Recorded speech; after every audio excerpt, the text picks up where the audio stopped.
What's up, everybody? Scott here with the Gaming Outsider. This week, we're sharing ours and our listeners' favorite game sequels that strayed from the original formula. In news, we discuss a new Nintendo documentary, rumors about the Apple VR headset, and more. New games discussed include Werewolf the Apocalypse Earthblood, Speed Limit, and Skul the Hero Slayer. This is the Gaming Outsider. Greetings, programs, and welcome to episode 332 of The Gaming Outsider, a video game podcast with a focus on our incredible community. It's Monday, February 8th. I'm your host, Scott Clark, and joining me are my friends, Zack Parkerson. Well, hi, how do you do? Go Brady.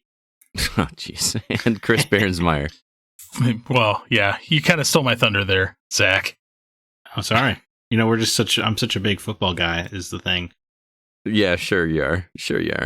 Yeah, don't get me started. What a miserable game that was. I know not a lot of our listeners are big sports fans. Some of them are, so. I may surprise you, I did watch it. Really? Just to watch the commercials, or? No, I never understood that. No, I wanted to see the narrative of the man who was told he was too old to play going up against the young guy who's already being called to be better than him. Yeah, it was kind of crazy. I guess that was answered. I actually didn't watch 1 minute of the game. Really? I was at work. Oh, well, yeah, there you go. It was an interesting Super Bowl. No, it wasn't. It was a pretty boring game. It was just all one-sided. It was talked up to be like, young versus old, and these great teams and awesome, and it was just not an exciting game at all. The Chiefs didn't even score a single touchdown the entire game. It was pretty depressing. I'm just happy that the guy who everyone always said cheated on the Patriots was told he's too old. He went out there, he showed that he was always the guy. That's a cool story. Yep, and it's impossible to argue with him being the greatest quarterback of all time. Yes. I hate to admit that, but it's just numerically inarguable now. When you have more championship wins in your sport than Michael Jordan, it's really hard to argue. Correct, yeah. When you have more wins than any franchise does. Yep. And he says he's coming back. I don't think he's coming back. I don't. He's coming back for at least one more. If you retire now, you retire as an absolute certifiable, inarguable legend. Yep. Retire. Yeah. Or you pull up Brett Favre and just keep going, and he's doing what Brett Favre wanted to do when he left Green Bay. Anyway, we're getting into the weeds of football. Let's talk about some video games. There's a Packers fan podcast all of a sudden. I know, right? Sorry. Anyway, CB, what games have you been catching up on this week? Many, I guess. I started playing the Medium. Okay. I'm really liking. It is a walking simulator, though. I've heard that it's a gorgeous looking game, though. Like it is beautiful. Yeah. I was really surprised. The story's kind of interesting, and one of the big things that they are doing, like how the game plays, where they split the screen and you're both playing in, I guess, the spirit world, right, and the normal world at the same time, and having to interact with objects on either side is really kind of interesting. Okay, I'm enjoying that. Other than that, I got my achievement score fixed, Scott. Fixed? Oh, because you had a little debacle where I lost like more than half my achievement score. Yeah, what was the cause of that? It was a glitch because of the I actually had to call Microsoft, and apparently because I'm part of the Xbox Insider program. When they do updates for us, like when we get new rollouts for the UI, right? Occasionally it causes bugs and issues. Sure. So that's fixed, and then I cranked out almost 9,000 more achievement score. Just to prove a point. Yeah. But yeah, for achievement hunters out there, I know people are listening. Smart Moves and Reactor X, apparently those are short games that you can get 3,000 gamer score each for. 3,000 each? Yeah, and they take less than like 10 minutes each. Do they have like 3 games stuck inside of them or something? No, they're just like kill like X number of enemy, and there's a way you can kind of cheese it.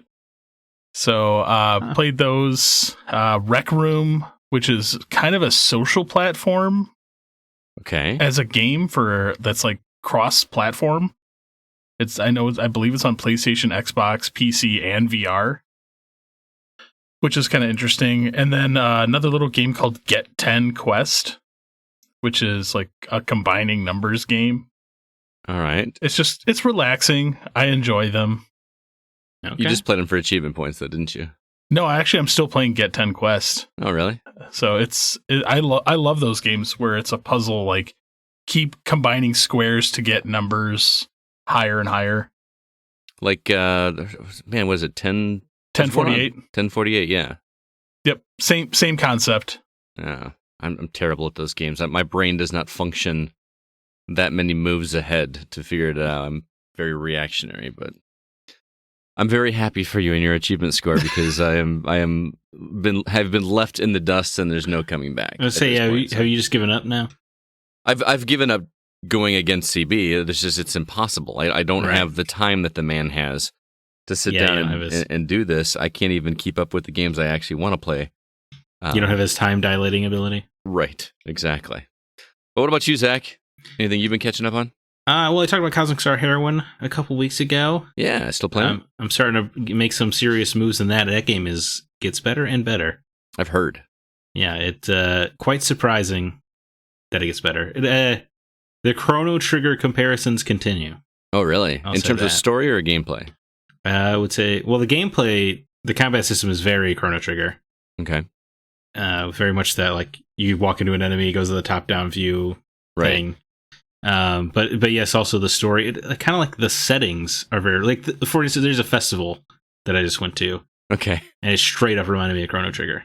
Okay. So you like to have to ring a bell or hit the silver coins. There are little games to play. There's a little scavenger hunt. Yeah, it's really good. If you like JRPGs, it's a tough one, which is cool. Mm-hmm. Or it has difficulties. It seemed a little more involved than Chrono Trigger at the early onset. Like, it got complicated quicker than I remember Chrono Trigger getting. Yeah, it is unusual in a JRPG. Like, I'm playing on the recommended difficulty because it has difficulties, which is rare for JRPGs. Mm-hmm. But you do really have to plan several moves in advance, which is not how I traditionally play a JRPG. Much as you were saying, Scott, that you're reactionary, in JRPGs I tend to be reactionary because they're not super difficult to usually. But this is almost like half tactics game in terms of how much forward thinking you need. Interesting. I did play Octopath Traveler that way, but they also do like the nice thing where they have like the enemies when they're going to attack and stuff, like what order they're going to come in. It has that too. Does it? Okay. Yeah, so that kind of made it a little bit easier to plan ahead. But when I'm just doing, planning ahead on my own, I can't remember stuff in my head very well. I get you. So then I've also I finally played the first Hawkeye DLC for Avengers. Oh, really? Yes, I finally decided to do that because the second half of Hawkeye is coming out soon. And man, for that game being delayed to fix it up before the next gen versions come out, they were really done remarkably little. Oh, I was hoping it was good news. Yeah, I was really banking on good news. No, the story is still cool. The story has gotten way comic booky. Okay. Which is super cool. Very like time travel shenanigans and whatnot. And Kate Bishop is the Hawkeye of this DLC, and she's probably the most fun character to play as so far, but she also plays kind of like Lara Croft. So that's going to appeal to me. Sure. And it's just, it sucks so much, the game, right? Because the story is very good. The characters have fun banter. But then you have to play it. It's such a shame, but CB should appreciate it. It ends with the boss battle against the Super Adaptoid. Okay. And then they tease that the boss of the next DLC is going to be Maestro. Okay. So they're going incredibly deep cut, which I very much appreciate. But the problem is that you're just waiting for your cooldowns to reset. You're activating a computer terminal and waiting, fighting off a wave of enemies. Then you go to the other computer terminal and then you fight a wave of enemies. You get a bunch of loot you don't care about. It's a real shame. I don't know what they can do, but Destiny figured it out. So I hope in time they figure it out. Because the first Destiny definitely launched with just hit the computer terminal, wait for an elevator. But then by the time the Taken King came around, it was actually fun. And see, I played the beta of Destiny and I never looked back because it was so repetitive and boring for me, and I've apparently missed out because people are still playing that game religiously. Correct. I will say, really let you catch up on podcasts, though. Avengers. Say it again? Avengers will really let you catch up on some podcasts. Oh, because you don't have to really pay attention to anything? Just doing monotonous combat for an hour. Pretty easy to get through an audiobook. There's something about that, though. You could say the same thing about Diablo 3, and I played that for well over 100 or 200 hours. No, and I do find that rhythm relaxing. It's one of the most relaxing things in the world to me. But but this game is made by Crystal Dynamics. It should be extraordinary. I hear you. Well, I'm sorry that game was such a bummer for you, man, because I know you were stoked. We were stoked about it when we saw that first demo, remember? Right, absolutely. But here's the thing, Scott and CB. I'm going to continue to complain about it, but I'm going to continue to play all the story updates, just like every Destiny fan did. Yep. So Square Enix wins. I will live vicariously through you. I'll keep you updated. They're not Square. I don't think Square Enix is winning because I'm not paying $10 to unlock a cosmetic upgrade path. I still have not made it past the title screen. I've actually booted the game up, sat there and stared at it, and then went back and played something else. Yeah. Just never done it. So the campaign is good. It just doesn't really have an ending. It's a bummer. Well, a game I did finish, guys. I finished a game this week.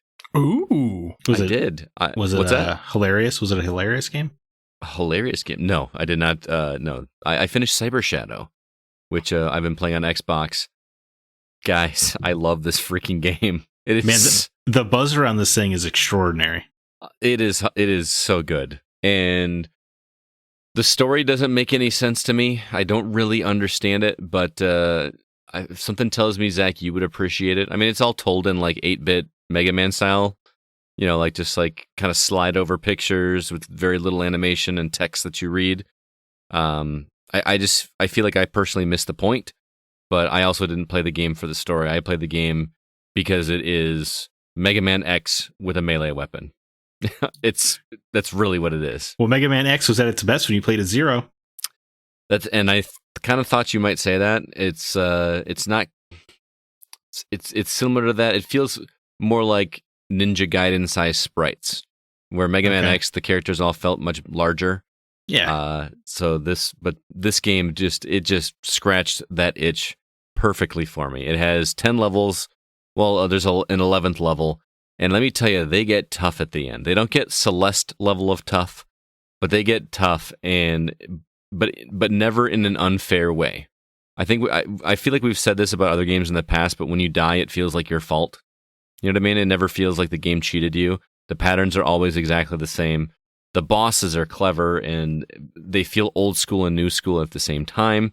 The final boss was in 3 phases. I died so many times in that final boss, I was able to beat the first phase of the boss without getting hit. That's how many times I had to do it. And it does a fun thing at the end where it records how many deaths you had in the entire game, and I had 261 deaths in the game. What a loser. Yeah, I would be really interested if either of you or Nate, our producer, because this is a game that Nate would love. I know Nate loved the original Ninja Gaiden games, and this feels more like the Ninja Gaiden games in tone, but the gameplay feels more like Ninja Gaiden and Mega Man X had a baby. Now I want to play it just so I can beat it with less deaths than you. I know, that's kind of why I said the number, because I wanted it to throw down the gauntlet and see. I mean, CB's not going to do it. He sucks at platformers. I've gotten a lot better. Leave me alone.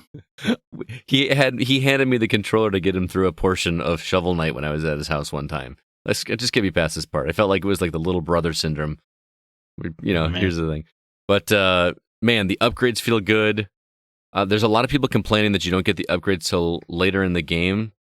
I disagree with that sentiment. I like feeling awesome at the end of the game instead of just at the beginning of the game. I like earning my way there.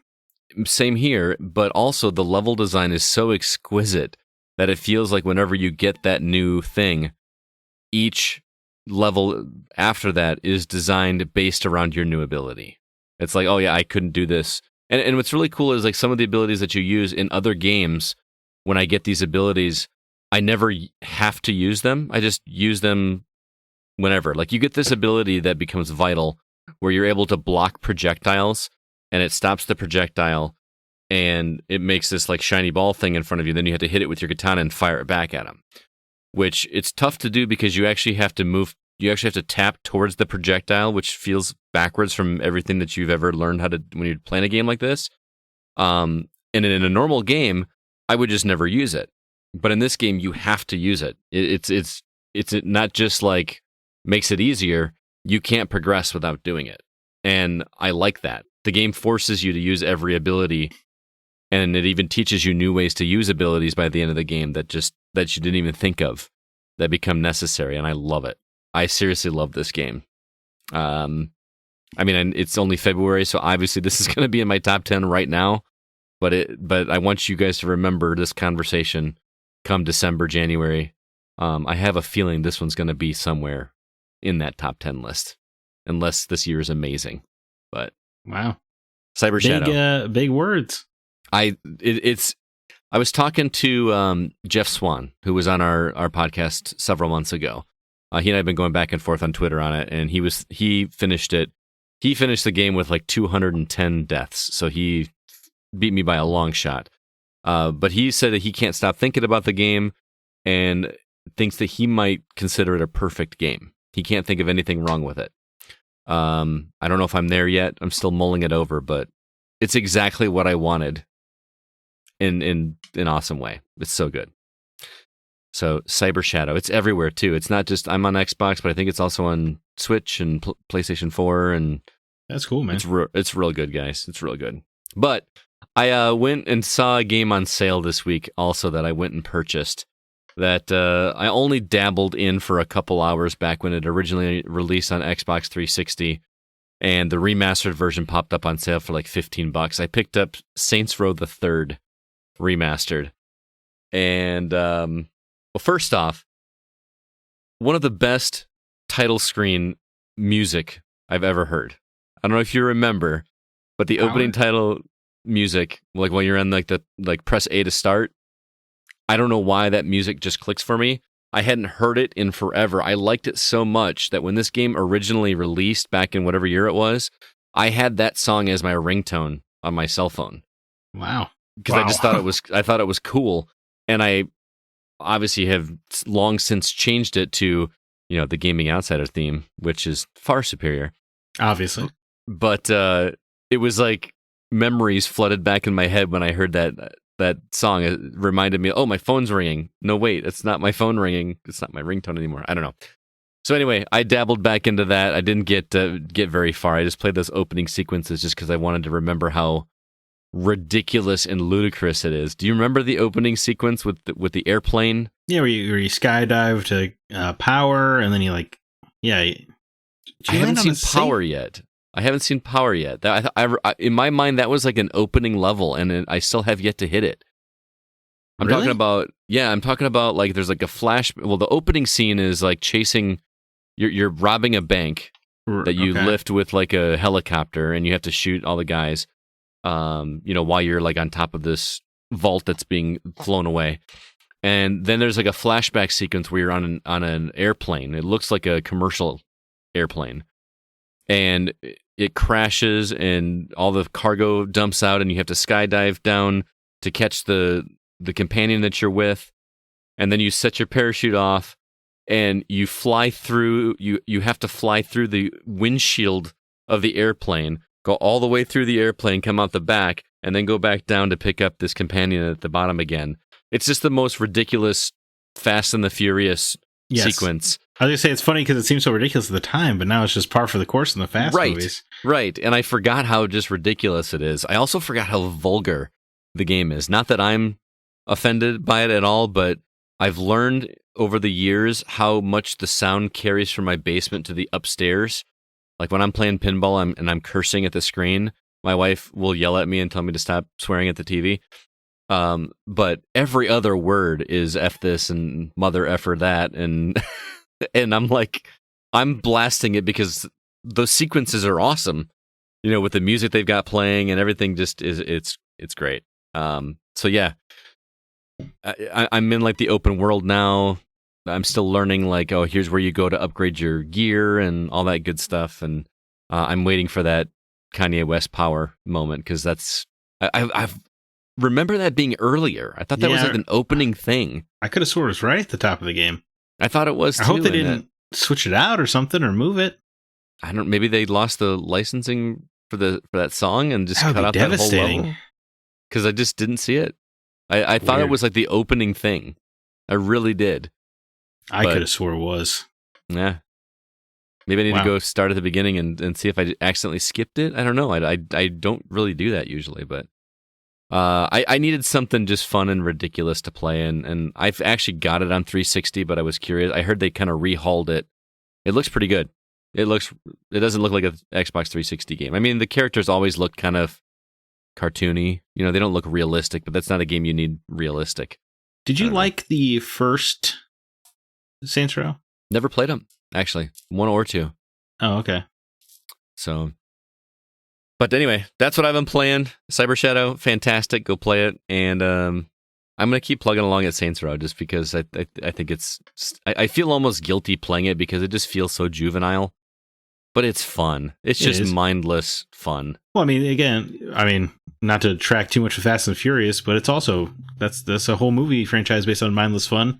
Yeah. And also, much like Saints Row, it started off incredibly serious in the first movie. Yeah, it's true. The first game.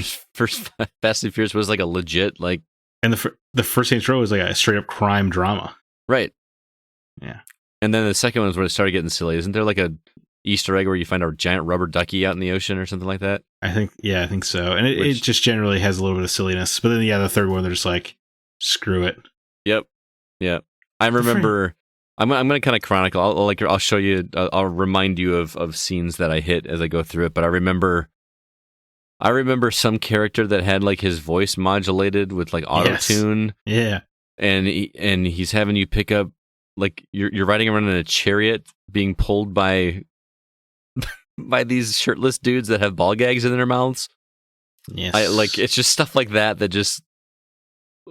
I feel like I want to be at those round tables when they said, okay, this is what we want to do for this level. And whoever it is that just said, yeah, that's fine. Just do it. I mean, I think the fourth game has a DLC where Johnny Gat fights his way through hell. Oh, really? Return to life. So they get pretty dumb. Yeah. Even the opening scene, I played the opening scene in 4 where you're like climbing a rocket and they're playing I Don't Want to Miss a Thing by Aerosmith. Really? It's just so freaking funny. It's just like, this is actually happening. I'm actually doing this. So. I never did play 4. No, I just said, like I said, I just wanted to see what they were going to do at the beginning because the Kanye West scene was so cool in the first game. I wanted to see what they did to kick off 4, and I was pleasantly surprised, and I just didn't go back to it. I think it was tapped out on open world games back then. So what was that other game they made? Is it Volition? Yeah, the game where you played as heroes in the Saints Row universe. It bombed huge on launch. I don't remember that. What the hell was that game? It almost seemed G.I. Joey. Really? G.I. Joey. What in the...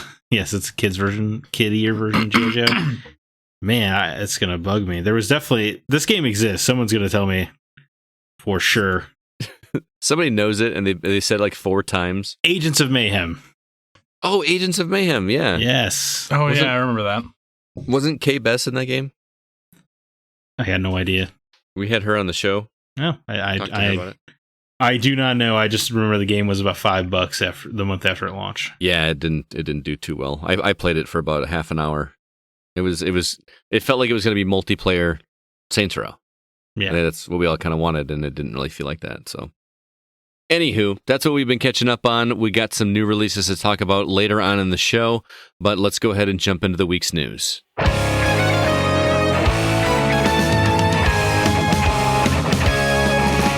So this week, the Steam Game Festival took place. Lots of trailers and demos, too many to list. But we did also get a trailer for Mass Effect Legendary Edition. There's a 5-part documentary on the story of Nintendo coming on March 1st. NCAA football is returning from EA Sports. Sonic the Hedgehog is officially a Lego. And we've also got rumors about Apple's VR headset. It's supposedly leaked. And which of those stories intrigue you guys you want to talk about? I mean, nothing. It's not a super hot week for news for me. I do question why we always have to bring Will Wheaton into everything. but that's about it. He's a national treasure. Zack. He does not need to be the tentpole nerd to talk to. He's a decent guy, though, man. Of all the nerds out there, he's one that I think is a genuinely good guy. He does seem. It's just like if I turn on anything like nerd-related documentary, I would be more surprised to not see Will Wheaton there. Right.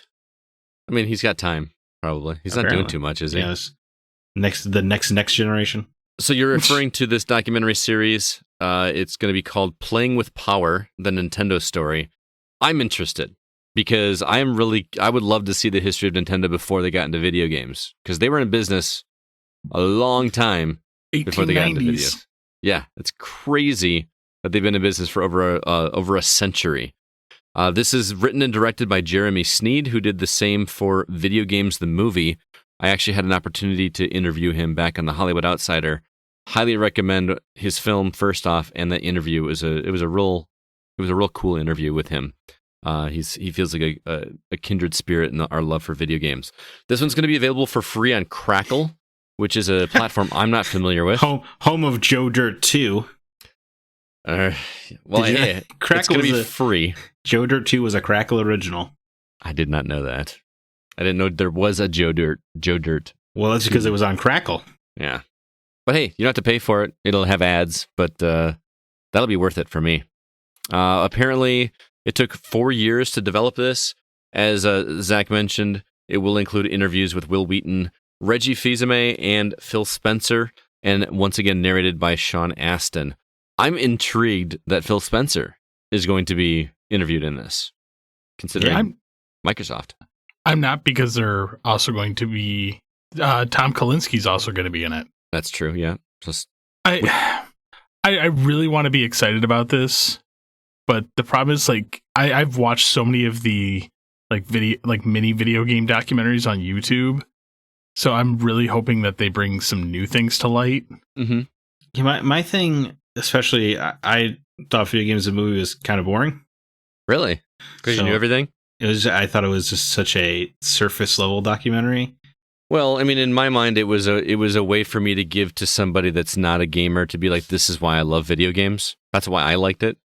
Yeah, it felt like a love letter to games more than deep information. I could appreciate that. I hope it's just a little bit more in depth, like the Console Wars documentary was. Right. That came out last year. Is that right? And that's I thought it was a series, like it was a biopic, or not really. They're doing a drama series, but they did a CBS All Access exclusive documentary about Console Wars. Gotcha. But yeah, I mean, I think for like most people who aren't as like fanatic about video game history, like as I am, it'll be kind of a cool introduction to some of the other products that like Nintendo made. Mm-hmm. Trading cards. Well, yeah, they started with the Hanafuda trading cards, but then in like the 50s, 60s, and into the 70s, when they were making like little kids' toys. Huh. Cool. Yeah, some of those are actually like really cool. But the really cool segment is like their whole foray, like when they got into arcade games and like Radar Scope. Gotcha. And how the whole company almost completely went under. Which is crazy to think about, considering how huge they are right now. Yeah. Have been for a while. Anyway, I will be watching it regardless. I'm intrigued. I don't know a ton of history about Nintendo. My knowledge is very limited, so considering it's a 5-part documentary series instead of just a feature-length film, hopefully we'll get a little bit more deep cuts than we did in Video Games the Movie, like Zack mentioned. They should do a whole episode on Iwata. Probably. Right. If anyone deserves one. Yeah. Yeah. CB, what about you? Any of these stories stand out to you? This Apple VR headset, man. I had a feeling. Take it away. I'm really excited that somebody else is getting into the VR market. I'm not excited that it's Apple. Well, you're an Apple hater, to be fair. Not entirely. I'm just I'm not a fan of their current trends. I had like a slew of iPods. I loved them. Mm-hmm. But the fact that it's like, oh, we're going to make something and slap the Apple logo on it, cool. Let's make it 4 times worth than what it should be. Well, and to be fair, this information that we have has not been officially announced by Apple. It's still technically a rumor at this point, but some pretty massive sites have been reporting it that make me feel like these leaks are legit. Yeah. I'm more or less curious to see how they're going to cram everything in there. Because they're reportedly doing an 8K view screen with 12 cameras. My TV doesn't even have 8K. Okay, I've had you and I have both had the PSVR. You and I have both played on a Vive. Mm-hmm. You have the Oculus One, I have the 2. Most companies are like having trouble getting to even above 1080 in a VR headset. And they're like, we're going straight to 8K. However, reportedly, it's only going to be 8K for some things. Well, right. I mean, that's how it works with your 4K, with 4K now on your TV. And it's only going to cost $3,000. That's the thing. I hope that's not true. Because $3,000 for a VR headset to me is ridiculous. I mean, and the thing that makes me even angrier is that it will probably sell out because, and I say this as a person that owns Apple products. I have an iPhone. I have a MacBook. I'm on a MacBook right now. I have the AirPods. I have an Apple Watch coming in the mail right now. I like Apple products. They're very expensive, but Apple people buy stuff on launch just because it has Apple logo on it. So that's why they're able to do that price, because people will pay for it if that is in fact the price. Yeah. Not to mention this is only supposedly a year out. No. They said 2022. Oh yeah, that's 2022. It's 2021, Scott. Yeah, we're not in 2020 anymore. I have more issues with the back end problems that this is going to cause, like the right to fix your products problems, right? Everything. I hate that shady business practice. I think it's crap. Not to mention, I have a feeling it's going to be every year they launch a new one, but it's going to be like, oh, this year we took the headphone jack out. Right. Oh, only the left eye works now. Well, not only that, but think about, we don't even know what games, right? And with as goofy as Apple is with software getting onto their products and everything that they have to, all the red tape you have to go through to get there, are you going to be able to play older games on it? You know what I mean? Or is it just going to be proprietary Apple games? Arcade games only? Right. Yeah. I mean, well, they just pissed off Epic, and that whole thing's going down. Right. Like, do you really think any developer is going to want to work with them? But and $3,000, and again, I understand that's still just a rumor at this point, but you just picked up a Quest 2, and the base model of a Quest 2, the brand new one that, standalone, does not have to be tethered to a computer, is $300. Yeah. 10% of the cost. It would cost you 10 times just to get the base model if this price is accurate. That seems insane to me. I don't spend $3,000 on my television, which I'm going to use a lot more than a VR headset. I'm sorry, I know that VR is like the hot thing right now, but I think that the reason that VR has gotten as hot as it has is because back when PSVR went on sale for $200, and now the Oculus Quest 2 is $300 because it's now affordable. Yeah, it's the low entry point, and now you're going to be like, oh, we're going to make this, but it's going to be insanely priced, and you're going to have a very limited market on what you can do with it. Right. It's not like you're going to be able to play anything from your other catalog on this new one. You're going to have to start fresh. Well, that is unless Apple decides to pull a Microsoft and just start buying studios left and right. They have the money. They do. I just can't get over that price. There's no way that's going to be real. That just seems so ridiculous to me. Yeah, it won't be $3,000. It'll be $2,995 MSRP. I love playing games in VR, but I don't love playing games in VR enough to spend the amount of time that would justify spending that would justify my purchase of $3,000. Does that make sense? Yeah. Like I paid about $2,000 for my TV, but I use the hell out of that TV. I use it for movies. I use it for video games. I use it to play Spotify sometimes. You know what I mean? Like, it's almost making me angry, and I really hope it's not true. Yeah, I see the frustration in your face. How much did you read into that article? About halfway. Okay, you missed the big thing at the bottom. All right.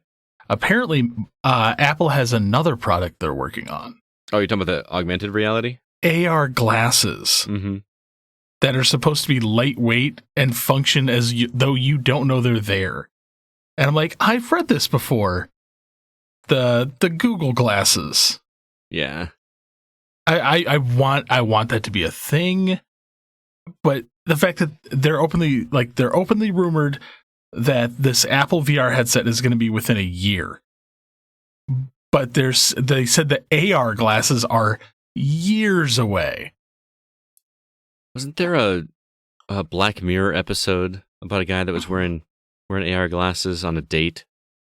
I don't know. Just the whole AR experience seems really weird to me after watching that episode. Yeah. So, I don't know. We'll see. That's whether or not this actually comes to fruition and makes me even more angry. So, CB, have you pre-ordered Sonic the Hedgehog Lego set yet? No, because it doesn't have a release date yet. Oh, it still does not have a release date. Yeah. Lego is very big on until it has a release date, they really don't do pre-orders. Gotcha. What's interesting to me about this story is that this was a fan-voted project. Like, people can basically make a mock-up of what they want done, and then if it gets 10,000 votes, Lego considers it. And this one actually got greenlit. So here's my worry, is that this is going to go through now that the Mario stuff is going to go through, and a Legend of Zelda one is going to get greenlit. Yeah. Yeah. And then I'm going to have to buy it. And Legos are not cheap, man. They're so freaking expensive. Worth every penny if it's Zelda, though. Although you would never play with the bricks, I guess. Right. It would just stay sealed in a box on my shelf, which would not make my wife happy. But no, knowing you would buy 2 of each. One to open and put together. I can't buy 2 of each, man. If they're that expensive, they're like $100 or whatever. I did the math on all the Mario ones together. Mm-hmm. It's over $1,200. Yeah, that's just ridiculous. Worth every penny, of course. My goodness.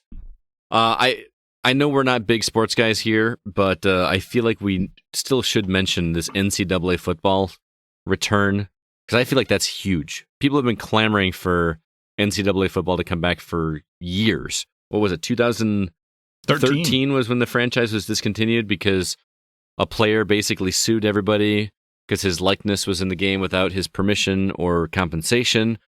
So that basically shut down the whole thing. Which, Yeah, I mean, to be fair, This seems pretty fair. no, yeah, I'm not arguing with that, but it surprises me that it took that long. I don't know. There's an argument that could be made. I would love it if my face were in a video game. You know what I mean? But Sure, but it's also an argument that people go to those events to see the players, and then the players don't get paid. right, And that's complete shit. yeah. I mean, it's that's a whole other argument. Yeah, no, There's the very topic of college football makes me just like blood boiling angry. Mm-hmm. I will say, though, it's not an NCAA game. Correct. It's not going to be NCAA. It's going to be they're actually not going to have NCAA in the title. It's just going to be something like college football game. So the teams will be in there. I don't know. I don't understand how the licensing works and everything because they still have to have permission to use those team names, right? Yeah, and see, I think that they've announced that it's going to be like college football game, but all the details haven't been hashed out yet. Mm-hmm. And when the NCAA is like, oh, look, yeah. Oh, well, you also can't use the schools or any of the teams or the mascots. And then this thing's just going to die. I can't imagine EA announces it. Like, they spent nearly a decade hashing out the details. I assume they can get at least the school names. You're not going to get any players or their stats or their numbers. Right. But I would think everything else is okay. And you know those coaches who get fat checks off the players doing all the work. can get a bigger check as well. I don't know. I still feel like this is going to hit some stumbling issues before it even gets there. If I were EA, I would think that it's not on both sides, right? If I'm EA, I'd be like, well, it's not really worth it if you can't do the whole licensing. And then if I'm a fan of college football, I'm gonna be like, well, it's not really worth paying $70 to get kind of a college football game. Right, not all the teams. Because like in the old games, you could even play like the local teams, couldn't you? Like the Rockford, you could play as the Rockford teams. Bob from our team and everything, he and I used to always play the Rock Valley Golden Eagles. Yep. At Rock Valley College Stadium. Yeah. Which is just kind of cool. I really, on paper, it sounds exciting for people, but I would think in practice, why would you want to play? That'd be like buying a Halo game that doesn't have any of the guns. Right. You know? I can't imagine it releasing without the teams. Otherwise, you're just playing generic college football game. I agree, but like without the current roster information, doesn't a sports game kind of lose a lot of its value? I would say more so in the NFL. I think because NCAA or college football, the rosters are much more cyclical in nature. You know what I mean? They're constantly revolving. I mean, because the kids are going through college. Right. You never have the same player on every in 4 years unless they're really bad at school. I guess I don't know, but I don't know. I'm not an expert by any means when it comes to college football, but people are going nuts for this. They have been wanting a college football game for so long. So, well, I'm also wondering if you can download roster lists because someone is going to go through and populate every single person on the current rosters and put it up online. Maybe they just won't release on PC for that very reason. Maybe. Oh no, you can do that on Xbox. I've never played an NCAA game. You can mod games on Xbox? No, you could create your own player. Oh, I just keep going. I'm going to guess all of those features are not going to be in this game for that very reason. The article said that it was going to be randomly generated player names, numbers, and stats. So everything is just going to be completely random. See, I don't understand who this is for. I guess I just don't know college football enough, but I just don't understand the appeal of that. Admittedly, I don't either. But I think people. I mean, there are subtle differences in the game.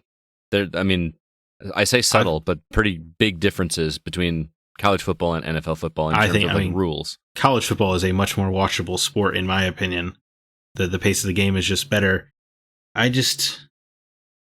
I was clamoring for the return of NCAA football, I just feel like this is not the product I would want. I don't want to yuck anybody's yum here. And if you're excited, be excited. I just don't. I feel like this would really take the wind out of my sails. Because you're not be able to play as the players you want? Yeah, or like it's going to be so hamstrung. Right. Because of all the weird licensing stuff. But you know what? It'll still sell, man. Maybe the first year. It'll still, I don't know about the second year, though. Depends on the quality, because, as we've talked about it, I feel like people have been crapping on Madden for a couple of years now. So they're really going to have to bring their A game, I guess. But anyway, I know not everybody here is a big sports nut, but I felt like that was important to talk about. So NCAA football, or college football game. Welcome back, I suppose. Hey, and for the nerds, Mass Effect's coming back in May. So it all works out. Yeah, is that what I'm going to do? Is just get the remastered version and play that instead of the copies I've got here?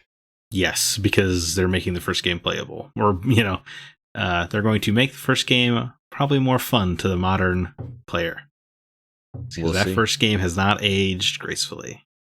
Which is too bad, because it looked gorgeous when it first came out at launch. Well, hopefully it'll look gorgeous in its legendary format. Have you seen the screenshots? Like how it looks different from the original? They do the side-by-side comparison? Yeah, it kind of weirds me out a little bit, to be honest. Why did you say that? Just because they restructured all the face models and stuff. So they actually look like different people? Yeah, so I mean, obviously it has a higher fidelity. It's just I played so much Mass Effect that it's so burned into my brain that for it to be this updated is definitely jarring. I'm sure when the voice acting was changed in Prince of Persia. Yes. Like you were talking about? Yeah. So I think it'll be fine once I start playing. It's just when you see the side by side, I'm like, oh, that's not the Mass Effect I remember. I wonder, will people like you want to go back and replay these games? I cannot wait. Oh, really? Okay. I'm probably gonna take a few days off of work. Oh, wow. Okay. I love that second game, especially, is incredible. Okay. That answers my question. I was wondering if that was going to be the case, or if this is going to be a newer audience that we're going to be able to experience it for the first time. That was going to be the bigger sell, but sounds like not. Let's go ahead and move on. We are an independently funded podcast. Just want to remind everybody, which means we do pay for our podcast hosting services, website, everything all on our own, which is why we have a Patreon page where fans can contribute monthly to help offset the costs of production, as well as give back to the community. And we gave away a copy of Hitman 3 to one of our listeners last month. Still working on what we're going to do for February, but stay tuned for that. If you'd like to help us out, and you can go over to patreon.com/thegocast. And we got different levels to fit your budget. And some of the higher tiers at $3 a month or $5 a month will give you 1 or 2 bonus episodes, respectively. CB, can you tell everybody what those episodes are all about? Well, we still have our retrospective look at Captain N, the Game Master animated series. Mm-hmm. But there is a new episode coming. I know Scott, as well as Nate, Christina, and possibly Bob. Possibly Bob are playing Star Tropics from the original NES. Yes, it will be a break the seal for me and Nate. I know for sure because I've never played the game before. I'm in the middle of it right now, and it's tough. It is not an easy game, so no. Let's see if I can get through it. Have you finished it? No. I've tried cracking into it multiple times, and it's been a while, but it made my brain hurt. Yeah. I'm in chapter 3, which is apparently like the longest chapter in the game. It just never ends. But I'm looking forward to sitting down and chatting with Nate and the rest about that game. Also, we've got other episodes. We've got legacy episodes. We've got spoiler cast episodes. Spencer does some drinking game trivia where he asks video game related questions. I don't know who's next in line for that one, but that's coming. It's a lot of fun. It's highly recommend you check them out. The website again is patreon.com/thegocast. And with that, let's go ahead and jump into the new games that we've been playing.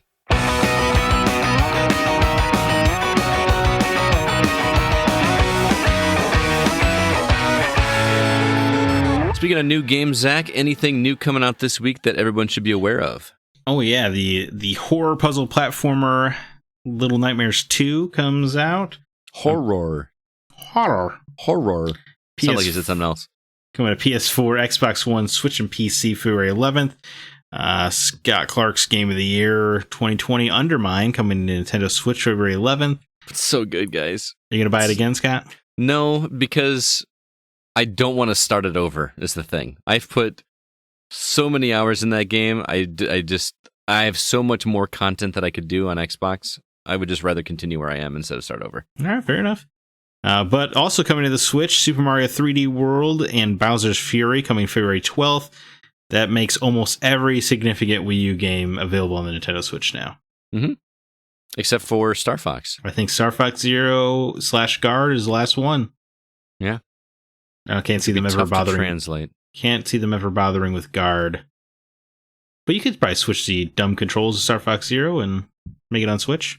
Probably. The game Too Horny for Sony and Microsoft. Galgun returns somehow not too horny for the Nintendo Switch or the PC coming out February 12th. Mad props to Nintendo, man. They don't care anymore. Apparently. And then Rover Wars Battle for Mars is a console RTS coming to Xbox One February 12th. Anything at trippin' ya triggers?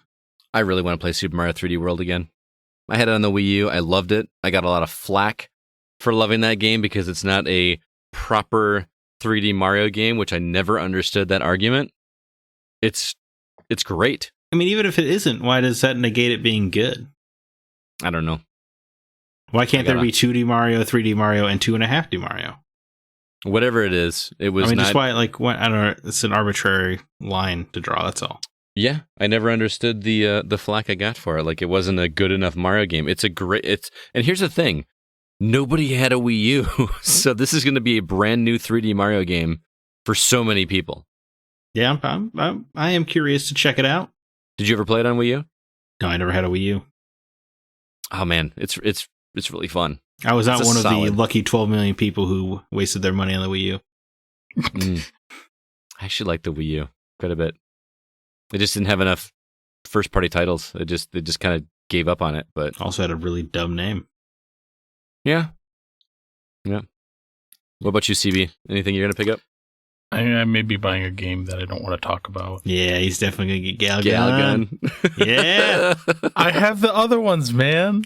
I hope I get to see some footage of Galgun Returns. What are they? I don't know. Like I've You don't know. You just know that it's got. I have the other ones. Galgun 1, Galgun 2. I picked them up because I was always told they're like going to be really hard to come by later. I've always wanted to sit down and play them, but I've been told don't play them with children around. I've heard they're shmups where you shoot the girls to make them feel good. I've heard that too. So I'm like, I don't know. So we'll see. If there's a physical copy, I'm going to pick it up. I think they are doing a physical run. I think I looked into this a few months ago just for you. And wow, what a product. It's weird. I'm pretty sure I like weird. The majority of the controversy comes from when you reach the climax of levels. Oh yeah, probably. Well, what's the other one you just picked? Did we talk about it last week? Senran Kagura Reflections, where you massage girls to make them feel good with HD Rumble feedback. I will openly say that one is staying sealed. All right, I'm not opening it. He's gonna buy it digitally. No. Yes, double dip. But no, I'm probably gonna pick up Little Nightmares too, just because I really did like the first one. Is that Game Pass? I don't remember if it is. I remember buying it before it was on Game Pass. Mm-hmm. So it never really shows for me on there because It's already in my library. Oh, okay. But I love the visual style for that game. It's just creepy. Yeah, it definitely looks creepy. It does. Yeah, I mean, I would probably get Super Mario 3D World, but realistically, I'll probably just skip the week. But Mario 3D World looks cool. I'm intrigued as to what all the hubbub is about. I want to play it with somebody co-op because you can actually do 4 people at a time, which on the Super Mario Brothers Wii U, where you did that, it was just madness. I think in Correct. 2D, it's just kind of madness, but I think in 3D might be fun. I'm intrigued about Mario 3D World because you're right. When it came out, I feel like everyone was crapping all over that game, and now it's coming to Switch, and everyone seems over the moon excited about it. Yeah, well, their marketing is really good. It's everywhere. Yeah. I just feel like I'm seeing the same voices who poo-pooed it on Wii U are the same voices who are now excited about it on the Switch. It's not a console they like. It's in a very Wind Waker style place right now. Ah, we'll see. Well, you guys have been playing Werewolf the Apocalypse Earthblood on PS2, correct? I'm sorry, Xbox Series X, correct? Well, Yes! CB's played it. I dabbled. Okay. So I'll let CB kind of take over.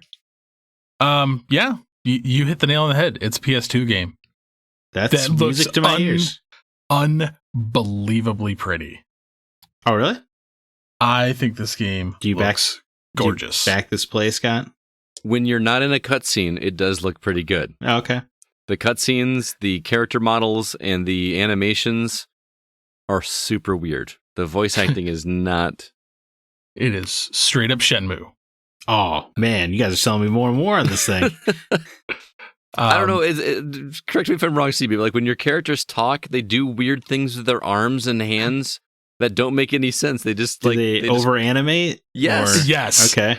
It was obviously not mocapped or anything like that. They just kind of created these models and then had them just do things with their hands, like they're talking with their hands. And reminds me of Elix. When they're like, oh yeah, get the information from the computer terminal over there, and they go to point, but it's just like stiff armed that way with a closed fist.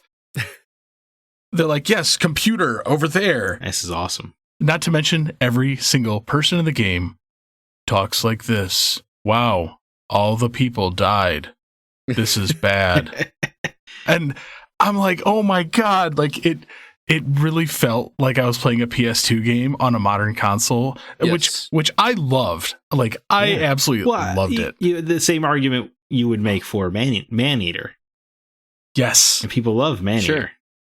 And here's the thing: is like, it feels like you were playing a remaster of a game from that era. Oh, that's PS2 interesting. and Xbox One. It really feels like the game controls, and I'm not saying this in a negative way because this is a really interesting game. It sounds like we're knocking it, but it's almost I'm kind of praising it for this. It feels like it controls like a PS2 or Xbox game, but it is dolled up, and the graphics are decent in game. It looks really good. It just controls and moves like that. And here's the other really positive thing I'll say about this. As a guy that knows nothing about the paper and pen RPG that this is based on, it's a really cool world and story setup that I thought was genuinely cool. I had no idea what it was because this game is marketed very well, and they're marketing it a lot, which is crazy because I feel like nobody's heard of it. But the story is you're a pack of werewolves that when they're in their human form are all like these mercenary macho eco-terrorists, is that what you said? Yep. Yeah. They're basically protecting the planet from these corporations that are basically destroying the trees and all the natural resources. And so you have all these tough macho men and women that are werewolves that are talking about protecting the planet and spirit and becoming one with the spirit, which sounds weird, but it works. You know why it works? Why? Because you've played this game before. I've played this game before? It's Final Fantasy VII with more werewolves. Oh, okay.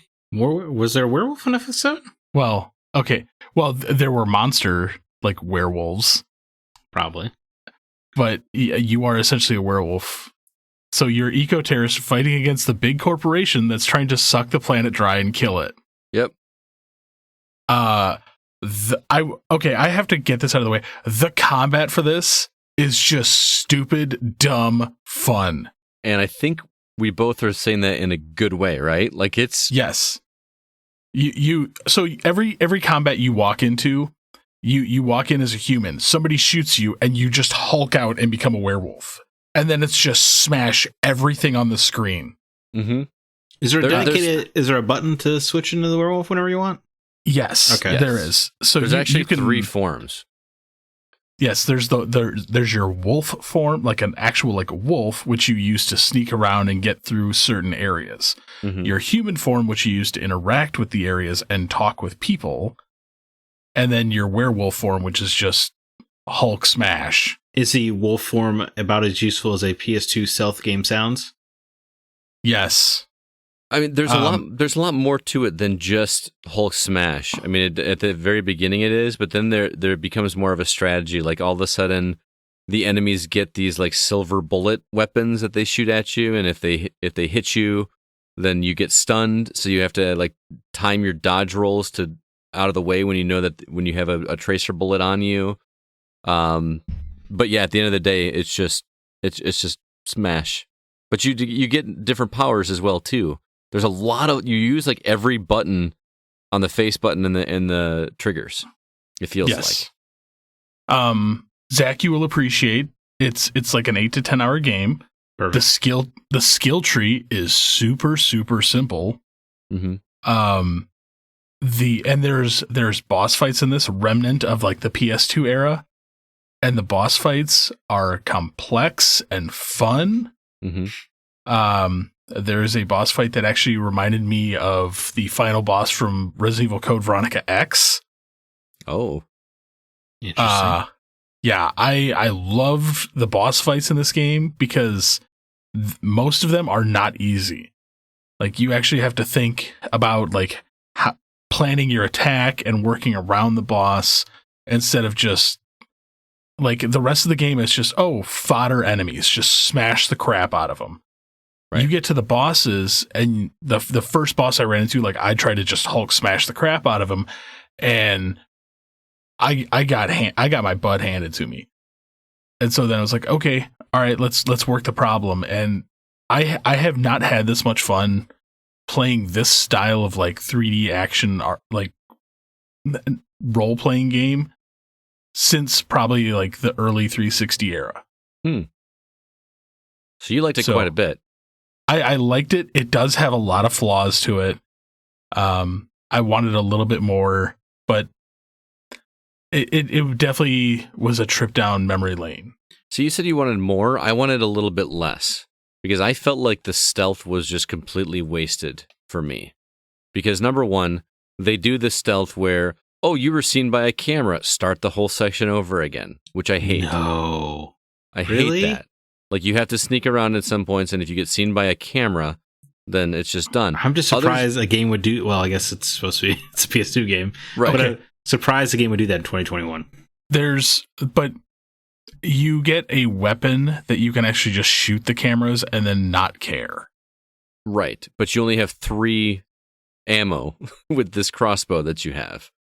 So... But anyway, the bigger point is the stealth. It wasn't fun for me to be stealthy because as soon as I got made, as long as it wasn't by a camera, all hell breaks loose, and then you're just doing what you want to do anyway, which is smash everything to bits and claw and rip and tear, and which was genuinely fun, very cathartic, in a God of War kind of way. Not quite as visceral as God of War, but you know, teetering on the edge maybe. So like I never had any incentive to stealth my way through anything because number one, it took forever. And number two, it was just more fun to kill everything. I don't know. Did you get the same feeling I did? Yeah, I mean, I'll give you that. But that's what I'm saying. Like, I wish there was a little bit more. Like, they would have fleshed out the stealth areas properly. Mm-hmm. Or towards the end of the game, things accelerate very quickly because you get to the point that you are just so overpowered that nothing stands in your way at all. Cool. Which is cool, but at the same time, I like to be challenged. Well, you said the boss fights were challenging, right? Yeah, but I wanted a little more in between them. Well, let me ask you this, because you finished the game. So tell me if this continued, because I found myself a little bit put off again with the stealth stuff. It never felt like you were trying to find your own path to be stealthy. You were going through a set path that the game wanted you to go through with stealth. Like, it was clear, It was obvious that you were supposed to go through this set of barrels and you're supposed to go behind these guys and work your way around here. You just had to figure out what the path was the game wanted you to do, instead of what I'm spoiled with in other stealth games where you feel like you're looking for a path that works for you. Yeah, there's none of that except one big open area level where you can kind of like bypass this one area at the moment and clear out this area over here and then circle back to it or go to the area on the other side of it. Like, there's a giant military complex near the end that you kind of can play around a little bit more with the stealth. So it sounds like you liked this one a lot more than I did. I mean, I didn't hate the game or anything. I just, I don't know. The animations really bugged me, but it did bother me. But like I said, I looked at it kind of more of a nostalgia trip than anything. Okay. So it wasn't like, it's not going to be number one on my list, but it's definitely. It could be an awful year. Maybe it'll have to be. Yeah, that's true. You never know. So again, that is Werewolf, the Apocalypse, Earthblood, not to be confused with Heart of the Forest that Alyssa reviewed for us a couple weeks ago. Yeah, they're going hard on this license right now, huh? Apparently. Because they also have Vampires the Masquerade 2 is coming out. That's in the same universe. Because I think everybody's so burned out by zombies, we need different monsters for a while. I'm appreciating the return of gothic horror. Yes. Yeah? Very cool. Are there any vampires in this game? No. Okay. Interesting. So I'm sold. But whatever. But so you guys recommend it tentatively? Sounds like. Wait for it to go on sale. Okay. I would agree. It's fun, but this feels like a $25 game. You guys strangely sold me 50. on it.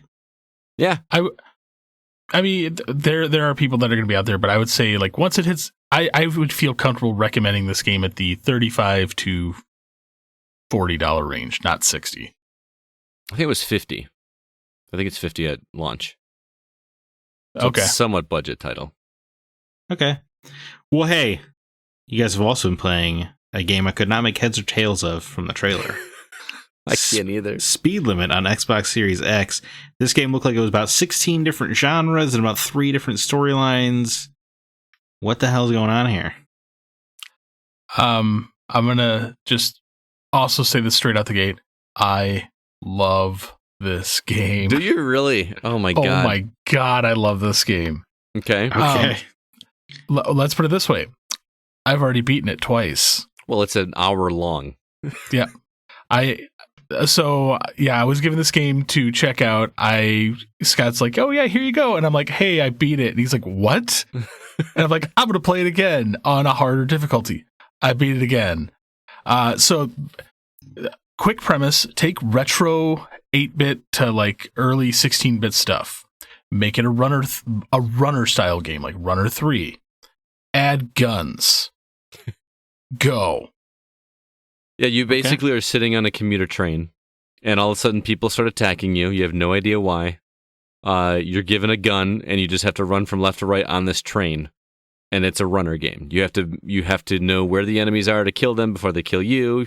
You have to duck or jump over obstacles, otherwise you get plastered. And then it Super Meat Boys you back, a couple seconds to let you try it again. You hit a checkpoint, then you start at that checkpoint instead. That's how it starts. Then, after you fight a giant helicopter on top of this train, which again, this is all in like pixelated graphics, it's ridiculous. You hop in a car, and now it's an over-the-head, over-the-top like car chase sequence. Same thing. If you hit any barrier or hit any other car, you're dead. But you're also shooting the guys that are chasing you on motorcycles and cars at the same time. And it's just nonstop. And they do the. I'm guessing that's how far you got. That's how far I got. Guess what? It gets even crazier. Okay. Because then you get a motorcycle. And from the motorcycle, you get a helicopter. And from the helicopter, you get a jet plane. What the hell, man? Yeah. And through the second playthrough, there was actually more levels that aren't in the easy playthrough. Oh, okay. Yeah, this game is just insane. It is difficult. I will say that. It's all about memorization. You have to know what's coming. You're unless you're like really good, which I'm surprised that you're really good at this because it feels platformy to me. It's very. You're not going to be successful being reactionary. It's all about like knowing if you're reactionary word of the day. Yeah. The first level I will say is platformer. From there, it slowly morphs into an isometric shoot 'em up. Mm-hmm. Because when you think about like the racing level, the way it's going, it is a side-scrolling shoot 'em up. That you're having to dodge things and shoot things. Even the further on levels, the final boss battle in this game, by the way, is insane. Like difficult, or it's just nuts? Both. Okay. I just had a blast with this game. And the interesting thing is when you play it on normal mode, when it finishes, you find out what happened on the commuter train in the beginning. Oh, okay. So it kind of loops back around and answers what's going on. It answers some questions, and then it unlocks infinite mode. So you just keep going until you die, or? Yeah. Oh my god. This game is so simple. Like I did not think I would like this. I was just like, it's weird. I'll try it. I love this game. This is probably one of the few games that you guys always talk about. Like, I can't stop thinking about this game. This is the first game that has done this for me. Wow. You're thinking about Speed Limit. Yeah. And playing it. And on top of that, not only is this like a runner style game, this is a game that is actually designed to be a speed run game. Mm-hmm. Because when you actually finish the game, it breaks down each of the levels, like how many guys you killed, how many deaths you had, and how fast you did it. Right. And then it gives you a final time. And I actually finished the normal mode with less deaths, more kills, and faster time. Well, yeah, you learned how to do it. They actually changed the patterns. Oh, do they? Okay. They changed the patterns. The levels are a little bit longer. I think this game is fun, especially because I know it's going to be a budget title. Mm-hmm. So for people that like just chaotic games, I highly recommend this game. All right. That is Speed Limit. You're playing on Xbox, but it's available on other platforms as well. It's an interesting little game. It was a little frustrating for me, but mostly because I suck at it. Yeah, you will want to tear your hair out with this game. Like it is frustrating, it is difficult, but the payoff is worth it. It's a you're gonna die a lot type of game. You're gonna learn every time you die, but it's in. I mean, in the opening level, you're on top of a train, and like a dude shows up with a minigun, and you just kill him. Like it's just so random, and you don't know why anything is happening. Apparently, until you beat it, and it loops back around. So. Interesting. All right, got one other new game to share with you guys. I sat down with Kevin to talk about a game that he played for us, so we're going to play that review for you real quick right now. Mr. Kevin Honigford, how are you doing, sir? I am fantastic. Yourself? I'm doing all right. Actually, a lot of people don't know this, but you are the DM for our little Dungeons and Dragons group that we got going on here, and it's doing a fantastic job. It's a lot of fun, man. Thank you for the compliment. Yeah, well, I have a blast with it. It really is a blast. And funny we should say that because you've been playing a game that's been provided to us by a PR firm called Team Critical Hit. So it seems pretty apropos. But the game is called Skul the Hero Slayer. Skul is spelled with one L. And this one comes from developer Southpaw Games. I am particularly intrigued in this game because I don't play a lot of PC games, as you know, because I'm on a Mac and I don't get a chance to. But your written review, which is available on the GamingOutsider.com, talks about how this is very much a roguelike that finally got you to understand why I love roguelikes so much. So this makes me want to play it, but can you let everybody else know what makes this game so good in your eyes? The whole thing, and I know that's very broad, but the action is absolutely amazing yet simple. Okay. Going through... the thing I didn't like about most roguelikes is I'm not a big fan of doing things over and over again, fighting the same boss numerous times, even as you get powered up. This game, with the differences that you get in abilities each run, makes everything different. So you're not normally doing the same thing over and over again. It's not just powering up one thing. It's you get different abilities almost every time. Oh, man, if you like that, I got a whole bunch of roguelikes I can introduce you to, man. But go on, what kind of gameplay is this? This is 2D, right? Not a 3D or isometric? Yeah, sorry. It's a 2D side-scrolling game. It's a platformer. It's very combat action-oriented. It's the action is like a sweeping type of combat is the best way I could describe it, because you're constantly flying back and forth across the screen that you're on. Oh, okay. So it's lots of movement from all over the place. It's not just run from A to B. You're actually going back and forth quite a bit. Yeah. Okay. What's the story about? Because it sounds like you're the bad guy. Yeah, that's a cool twist that I enjoyed on this too. Is normally in games the heroes are the protagonists and the monsters are obviously the bad guys. Well, here you are a monster, so here the monsters are the good guys, and it gives you like a good twist on seeing things from their point of view. Like why do these heroes keep wanting to come beat us up? It just kind of, it's a different twist that I thought was really intriguing. And as the story goes on, it actually, it pulls at your emotions more than I thought this would. That's interesting, because the graphics are very, I don't mean this in a bad way, but they're very cartoony in nature. You know, it's not like realistic at all or dark. I kind of thought there'd be like some humor in this, but you're saying that's not the case. Yeah, there's various humor throughout the game, but the story part is actually, it's pretty sad as it goes on. I mean, you watch it unfold in the old I can't think of the word right now. Slideshow effect, where it shows you one screen and then what progresses in the screen after that, and so on and so forth, and the captions underneath. And it does it in a way that it brings you back to the old school days, and the music and the color, the style is very, very warm.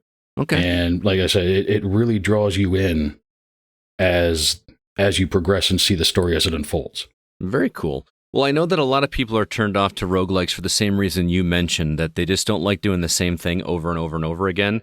For a person like me, that's okay. I like doing it as long as I feel stronger. But you're talking about that some of the combat and some of the abilities really make each run stand out as a completely unique experience. Can you expand on that a little bit and explain what that means? Yeah, basically, Skul is the character you are, and he has the ability to transform, so to speak, into other things as he finds different skulls throughout the land.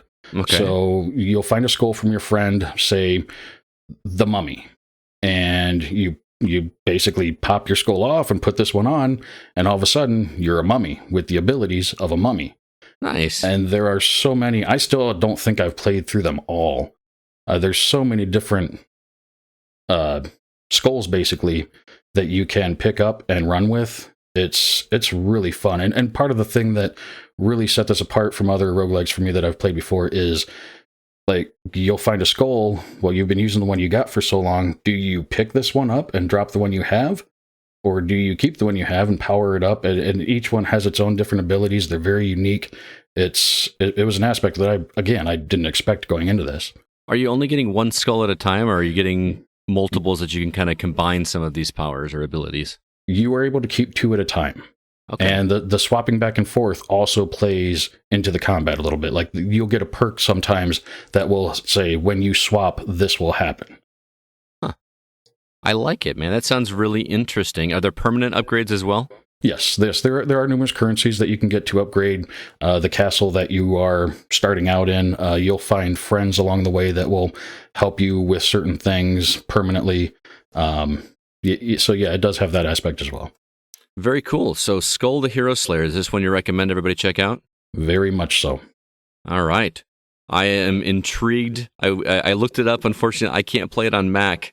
Or could? Do we say I could? I can't remember. I think you can. I'm not positive, but if it's, maybe I do need to check it out, because I love me some good roguelikes, and I actually can. I actually have a controller that will work on my Mac, so I may need to give that a shot, because you know me in roguelikes, man. But yeah, thanks so much for checking. I thought of you when I started playing it. I'm very interested in your take. What that would be.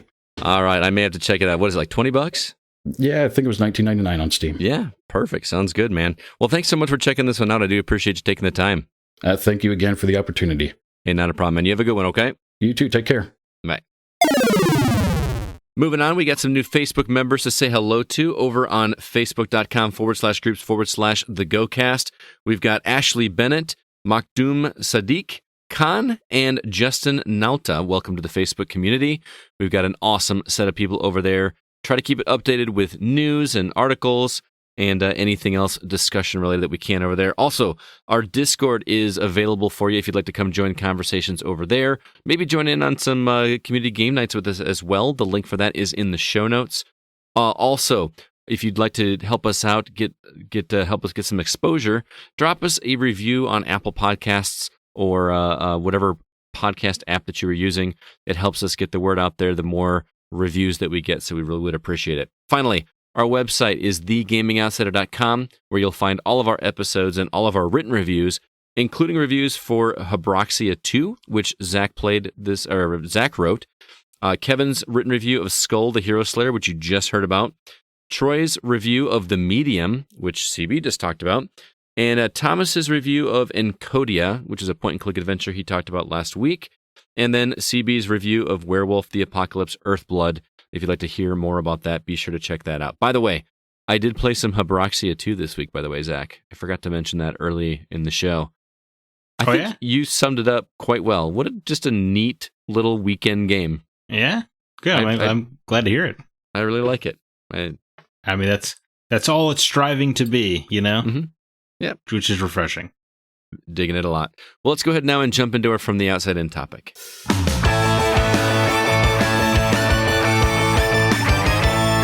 So this week was a pretty big week in terms of video games. It was the 20th anniversary of the original Paper Mario, which released on the Nintendo 64, and was quite a departure from the standard Mario games out there. Sure, it wasn't the first to step away from, the regular platformers that those games started out as, but the anniversary made me start to think of other franchises that had sequels that may have veered away from that first game or games in the series. So I thought we'd discuss some of our favorites and least favorite examples. Before we get to those examples from us and the community, do you guys like it when sequels to games are drastically different, or would you just prefer that they give you more of the same? Man, it's such a hard question to answer. Mm-hmm. I do appreciate fresh takes a lot. A great example, of course, Fallout 3. Really radically rethought that franchise for the better. Spoiler alert, that was on my list. Yeah, well, I'm sure we could talk about it later. I'm just using an example real quick. Yeah. A poor example, I think, is Banjo-Kazooie Nuts and Bolts, where it went too far. Mm-hmm. So, it goes both ways. For me, I guess it is, you play a game that's quite excellent. You want 2 or 3 more that are just like it. But I think by the time you get to the 4th or so, it gets a little tired. And then they don't rethink it. Like, it's like, for me, I know you guys love the Ubisoft games, but I do not get along with them. Because it feels like every time I play them, I'm playing the same thing. And that's the case where they usually do 3 or 4 of those same kind of games a year. So I just can't get into those games because you want a little bit of surprise, I guess. Did you play Phoenix Immortals yet? Immortals. I have not played Immortals Rising yet, no. I would be really curious to see what you think of that game. Yeah, I would be too. Me too. I would lie. I want to play it. I got a birthday coming up, so maybe someone will drop a little Phoenix in my mailbox. There you go. What about you, CB? I actually like it because I like games that evolve. Granted, I kind of agree with Zach. Like, I like once you find that formula and you just keep playing it and you like it. But every now and then I like when things kind of get changed up and change, like, for the better, even if it's for the worse. They're trying something new. Right. I don't like when people get stuck in the just same rut and do the same thing over and over and over. Because there's like a certain movie series that I can think of that just makes me want to smash my face into a wall. That you refuse to watch. Yes, that's exactly right. Because so much fun. You talking about the Marvel movies? No, they're not. Yeah. It's those lovely Fast and the Stupid movies. Those are great. No, they're not. You know what? Zach. Each one feels different than the last. They do. No, they really don't. You just change the location. They genuinely feel different. There's a few games that we can talk about here in a moment. Once we get your take, Scott, that I think sometimes it worked out. Okay, I'm like Zach, that I feel like it's a difficult question to answer because for me it depends on the game. I love the Far Cry games since Far Cry 3. Far Cry 3, Far Cry 4, Far Cry 5 were all basically the same game. Outside of the story. And I loved every one of them. Right. I can't wait to play Far Cry 6 because I know what I'm going to get into. So a game like that, I love that formula. I want to keep that formula going. Just put me in a different setting, a different story with a different villain that I'm supposed to hate, that talks to me on the radio, that gives me the creeps in a different way. That I love it. And then contrary to you, I love the first Far Cry, and then I loved Far Cry 2 for feeling so different. And then in the Far Cry 3, I did eventually play and like. But like Far Cry 4, I didn't like because it felt like every other Ubisoft game. Right. And what's interesting is I've not played the original Far Cry or Far Cry 2. So Far Cry 3 was my first game in the series. Yeah. So to me, that is what Far Cry is. So I don't know. See, I'm the exact opposite, and I've only played Far Cry Primal and Far Cry 5. That's unbelievable. That Primal was Primal your first one? Is that right? Primal was my first one. Then I played 5, and then I played the that offshoot to 5. New Dawn. Yeah, New Dawn. Which That's all I've played. I did not like New Dawn. There you go. Was it too similar to Far Cry 5? No, it wasn't similar enough. Oh. That's funny. Which is crazy because they did a whole upgrade system that was like accelerated because it was a shorter game, and they just did the weapons felt weird. But CB, I'm curious when you started with Primal, which is so weird to me. You might be the only person I've known that their first Far Cry game was Far Cry Primal. Did it feel liberating to get a gun in Far Cry 5? Like, well, I mean, you had a bow and arrow in Primal. Right, but so I mean, I don't know. Like, I don't know what it was that drew me to Primal, but I actually really enjoyed that game. It was a very unique setting. Yeah, I liked it a lot. I played through it. Not knocking it. I'm just curious how it felt to actually play a similar game where you actually have modern weapons right after that. Not really that. I wasn't really surprised by it because I guess it was just the setting. And around the same time, there was so many other open world games with just guns, and I'm like, oh, this is different. Gotcha. Yeah. Man, I think you should go back and play Far Cry 3.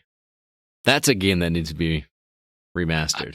I own 3 and 4. I played 3 on PS4. Did you? Yeah. Well, just backwards compatible though, right? That wasn't like no. I think it was a pre-order bonus for Far Cry 5. They call it the Classic Remastered Edition. Huh. Did not know that. New achievements?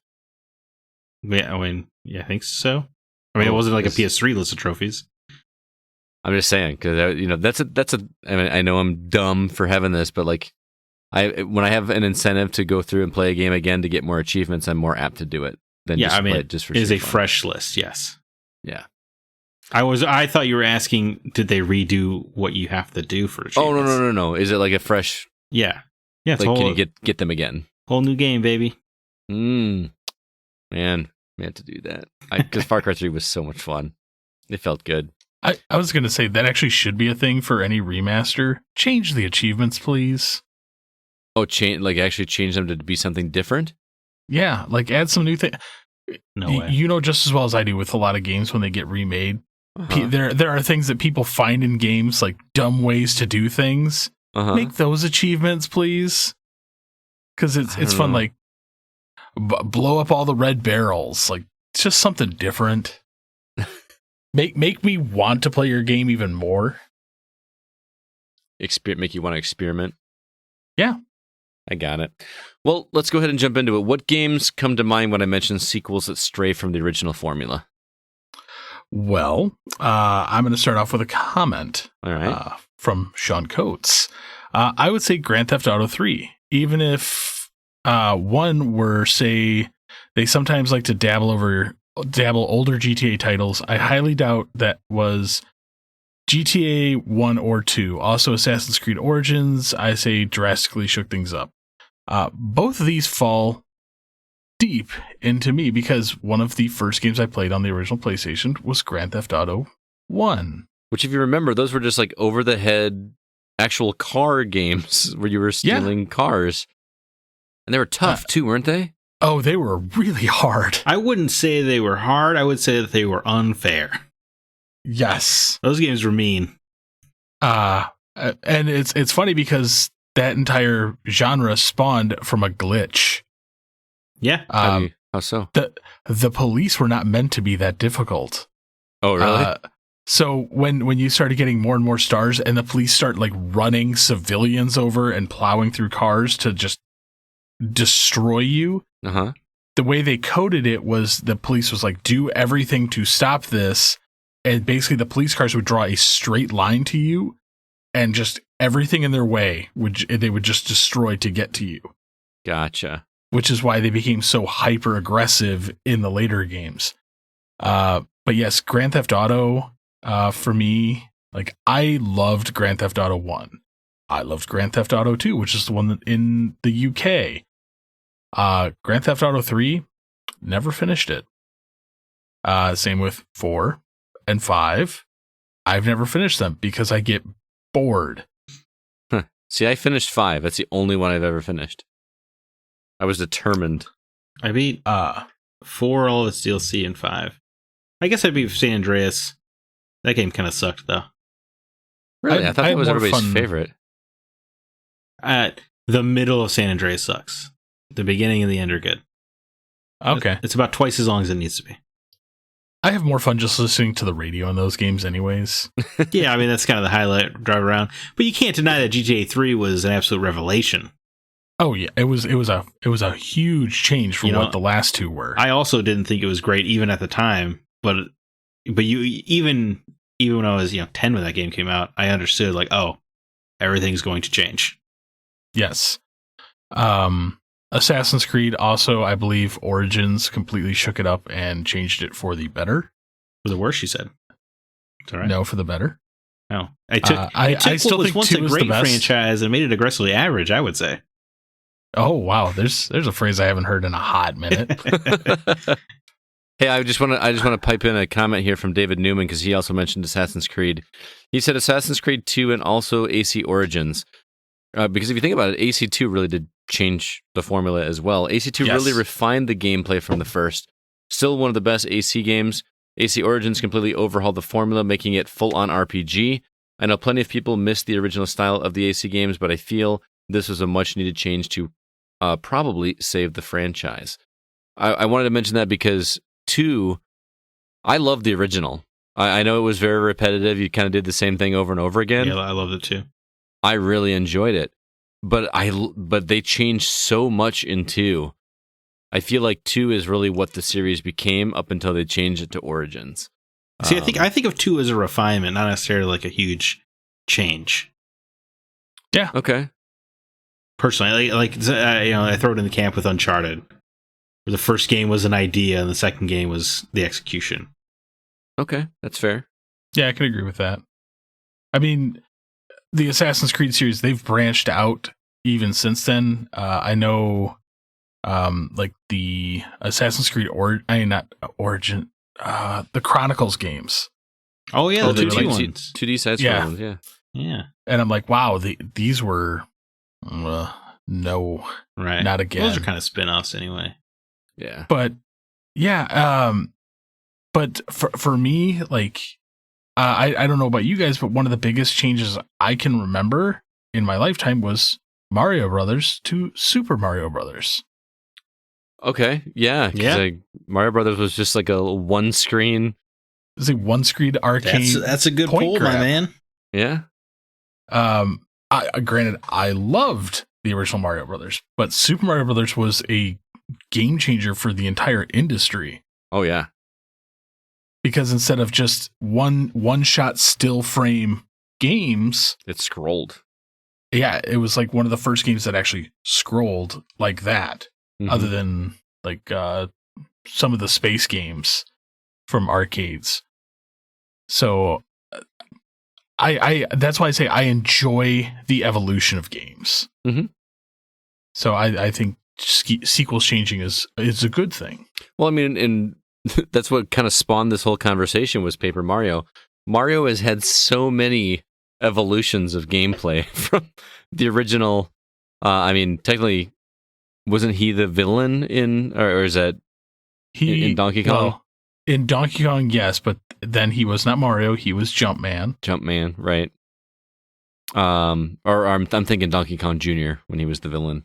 Yes, but yeah. So he's gone from a platformer to a multiplayer arcade game to side-scrolling platformer. And then what else have we had from Mario? We've had 3D adventure style. 3D. The switch to 3D was huge. Had an RPG. Yeah, Super Mario RPG is straight up Squaresoft back when Squaresoft was still a thing. We've had educational games. Mario is Missing. We've had even the Luigi's Mansion games. Mario Kart. I mean, look at like every Mario Paint. Mario Paint. Like it's. I mean, they just basically put Mario's name in that. It was very little to do with Mario in that, other than his name on it. But yeah, it'd be hard to argue any other series that has covered as many genres as Mario did.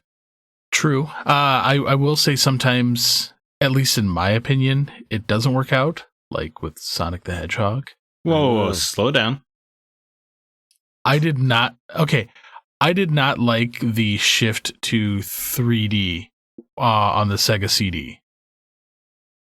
Really? I thought everyone loved Sega. I did not. Because it felt weird having Sonic 1, 2, 3, Sonic and Knuckles, Knuckles Chaotix, all these side-scrolling, fast-paced games to a hard shift to 3D. And for me, that didn't work because I didn't... Sonic CD was still a platformer. There was a 3D Sonic game on Sega CD, you're right. I just can't remember the name of it because it was awful. Was it 3D Blast? Yes. Yeah. Yes. That game sucks. Is that the one where you're like on the street and going down a path? I want to say it's almost isometric-y. Kind of. But Sonic has also had a lot of iterations. Yeah, I was going to say, like, Sonic is a franchise that I feel like has evolved quite a few times. Sonic Spinball. Oh, yeah. For sure. And you guys are talking a lot of spin-offs, but even just like in the mainline Sonic games, when you the 2D to 3D, obviously, but then every 3D game has felt they've really done the same thing twice in a row. You know, they had Sonic Adventure was very much a slow-paced adventure game, and then Sonic Adventure 2 sped things up. But then you get into Sonic Heroes, which is a weird team-based racing game. And you know, that was the main line, and then you go to the one with the werewolf was a brawler half the time. Like it made a God of War clone. What was his name? What was it? What was that guy? The character's name? The Werehog? Yeah, didn't he have a name though? That was just Sonic. Sonic the Werehog? Yeah, when the moon came out, he turned into a werehog in that game. Oh man, there are two versions of every stage, Sun and Moon. Yeah. Well, I mean, that game was even not good. Sonic 1 to Sonic 2, when you actually had two players on the screen same time in that era. Granted, Tails wasn't really as useful. He was useful in boss fights. Yeah, for boss fights, yes, because you could just keep use him as the sacrificial lamb. Stupid child. But I mean, that was a huge change in that time period. I find it interesting when big franchises switch up their main games that often. You know, like Resident Evil, for instance. Brian Regals wrote in, Resident Evil has always been in third person, but Resident Evil 7 and Village are now in first person. I like both formulas, and they both work with Resident Evil. But even beyond that, he's right, that did happen, but the first few games are hard camera angles, very adventure-y, find the items, do the puzzles, and then you get to Resident Evil 4, right? And they swap the camera to the shoulder. It's much more action-oriented. Then you get to 5, which is just straight-up action. And then you get to 6, like it's just a dumb action movie shooter. And those all felt very different. Then you get to 7, they bring in the camera to first person, and they make it, you know, very much a horror game. That is a franchise that refuses to be the same for very long. Well, plus there were also weren't there rail shooters? Resident Evil Survivor, PlayStation 1, where they attempted to change the formula, and it was awful. See, I thought the topic was just about sequels, so I was definitely more narrow focused. Right. Oh, we could go both ways, but yeah, you're talking about the Resident Evil games that are numbered. We're up to 8 now, and they're drastically different than they were before, but. Yeah. Well, see, for me, I always put sequels not generally the numbered ones. I consider offshoot and branches. Right. Well, spin-offs as well. Well, I feel like spin-offs are meant to be different. That's why. That's what they're called. Spin-offs. Yeah. Like the rail shooters. Those weren't trying to be Resident Evil. Right. Operation Raccoon City. Well, yeah. I don't think that was trying to be a Resident Evil game. True. What were the other ones? The Resident Evil Umbrella Chronicles? That was a rail shooter. There were the Resident Evil Outbreak games. Those were co-op PS2 games, but they had the survival horror and camera angles. That was a weird time. I'm thinking about something else though that they've had episode 1 and Revelations. That's what I'm thinking of. Oh yeah, those are cool. Which I've not played those, but I don't even really know what they are. They're Resident Evil 4 style games made on a shoestring budget, I would say. Oh, okay. They're really good, though. Both of them. Huh. Interesting. Any others? B.R. Billington wrote in with perhaps the best answer of all. It's a bit of a throwback with Star Fox Adventures on the GameCube, but going from an on-rails Starfighter game to an action-adventure game on Dinosaur Planet was pretty ballsy. I'm also the minority part of the internet that thinks Star Fox Adventures was excellent. It's a shame Nintendo didn't push the franchise further in that direction. B.R. Billington, you couldn't be more correct. Star Fox Adventures Dinosaur Planet is an absolute banger of a game, and though Star Fox 64 is incredible, Star Fox Adventures is the peak of the franchise. I feel like I need to go back and replay that game now. As much as Zach talks about it, I feel like I also have to. It is, until you get to the final boss is really dumb, but until then, that's a pretty extraordinary Zelda clone. So CB, I'm smelling a like retro outsider episode for March. Oh man, well, it'd definitely be a break the seal for me because I've never played it. I might have to catch a train down to Rockford for this one. Yeah, dude. That would be awesome. Sit down and just knock out the game on a Saturday. You could do it. It's not the longest Zelda in the world. But I mean, just Star Fox in general, though. Yeah, you had Star Fox and Star Fox 64 are pretty similar. But then Adventures is a Zelda clone, and then its direct sequel, Star Fox Assault, was a weird like arena shooter almost with flight segments. And then you get to its sequel, Star Fox Command on DS, which is a tactics game. Like tactics flight combat hybrid with branching narrative paths and multiple endings and stuff. And then that sequel is Star Fox Zero, which is essentially a 64 remake. What a weird franchise. It is a weird franchise. It's strangely successful. Like if you had told me that we were going to have a game where you're in spaceships flying as a fox, a toad, a rabbit, and a falcon, and it was going to be awesome, I would have laughed at you, but it was one of my favorite games on 64. So I love that. Those dumb characters. I love them. Mm-hmm. Fox McCloud is a genuine badass. He kind of is. Those levels when you do all range mode and you're taking down all the like the counterparts, like there's a pig in that you're taking down that screams, and the wolf that is in Star Wolf is one of the guys. Remember that? And like you're like he killed your them father. down with, or they like taunt you the entire time you're trying to take him down, and then when you take him down, they scream. His wingmate flew with your father. It was cool. Yeah, a lot of good drama in Star Fox 64. Weirdly, and the final boss is a giant gorilla head for some reason. Like it's just so weird.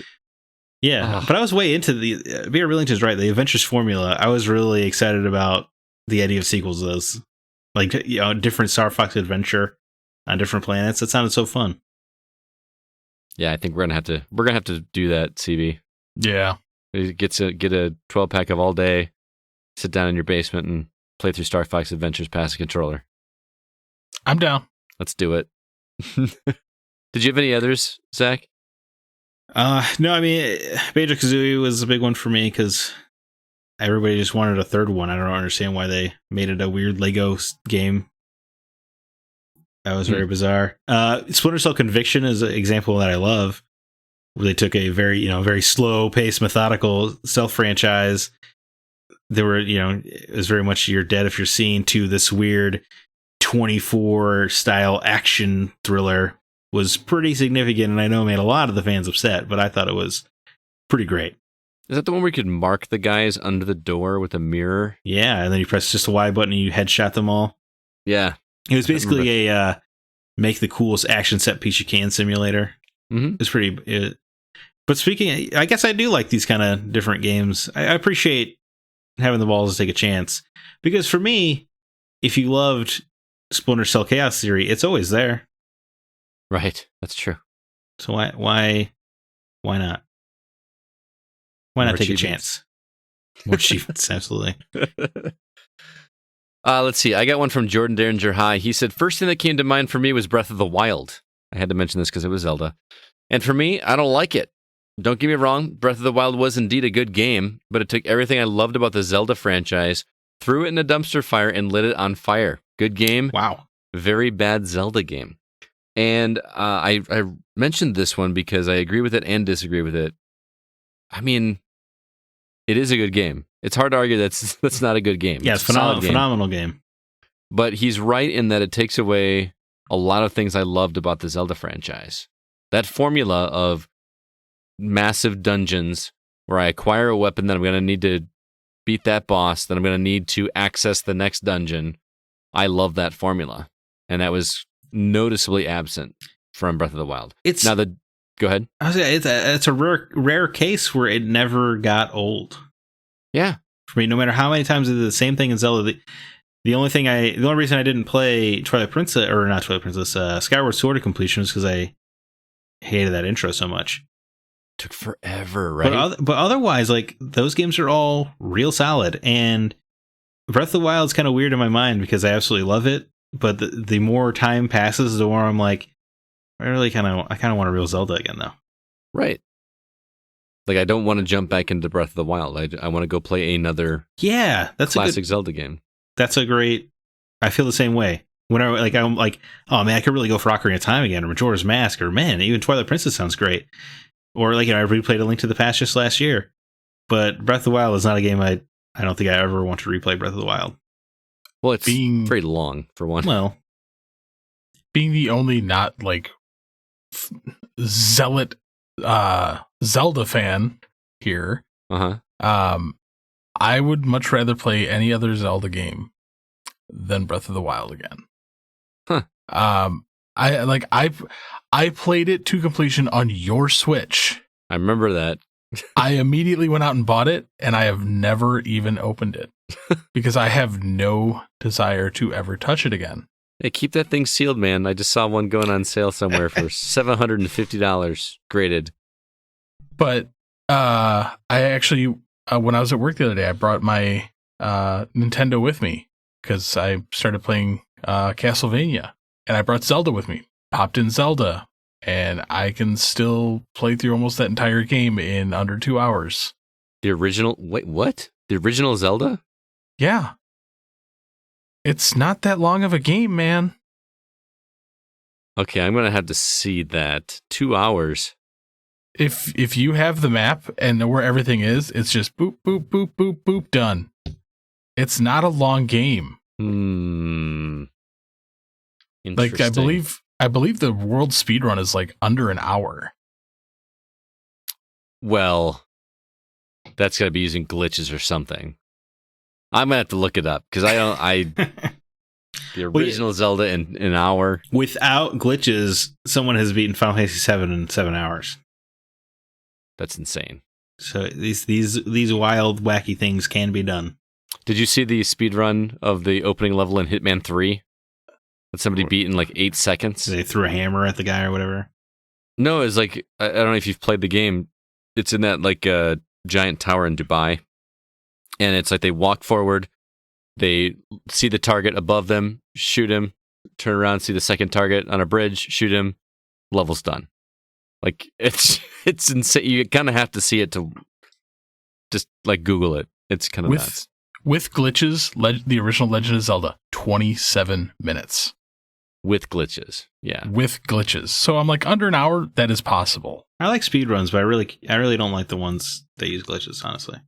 Yeah, I like to see the actual game. Much less impressive to me. Yes. Mm-hmm. As for me, the one that stood out to me and I actually made with the picture when we posted this topic was Metroid Prime. I adored the Metroid games from the original. Metroid 2, Metroid 3, also known as Super Metroid, were all 2D, side-scrolling dungeons, more or less. And then Metroid Prime came out and put it in third person, which blew my mind at the time. Because seeing a lot of the same creatures that I knew in 2D, now seeing them in 3D was awesome. And that map was incredible. I don't know if you guys remember the map in Metroid Prime. It was 3D and you could twist it around, and I just loved that formula. It was like they took the same formula, just turned it into 3 dimensions, and it was awesome. And then I had the absolute audacity to put it in first person. You didn't like it to be in first person? No, I was just saying that the obvious move is to make it third person, but they took what I would think would be the harder route and made it a first person game. Oh, I see. Okay, yeah. No, I applaud them. Yeah. I've never completed Metroid Prime. Oh man, I wanted to put it on modern consoles. I played most of it And I think it is one of the most perfectly paced video games I've ever played. Mm-hmm. It was a friend owned it, and then I didn't want to restart, and now I want them to put it on Switch. I will buy a Metroid Prime trilogy minute one. I will tell you the second one, Metroid Prime 2 Echoes, is not paced well. Yes. That game I've was heard. several hours too long. 3 was good. And it's one of the few Wii games that actually was better with the aiming, the Wii remote. I believe it. Because playing a first-person shooter with that was awesome. That was like a godsend. Perfect for that controller. Yeah. I even liked Twilight Princess's motion controls. I didn't mind them as much. Yeah, but then you get to think it Skyward was- Sword, of course. It's too much. Skyward Sword just took so long to get going. Yes. I think I need to get that on my. That needs to be a game that I need to finish. I can't call myself a Zelda fan if I haven't finished every one, right? I don't think that's how it works, but you know what? Toxic Zelda fans would tell you that. Yeah, probably. I still need to play Twilight Princess. That game's rad. It's real good, man. Yeah. It's real good. That desert also- dungeon is one of the best in the franchise. You know, I haven't played Ocarina in a while.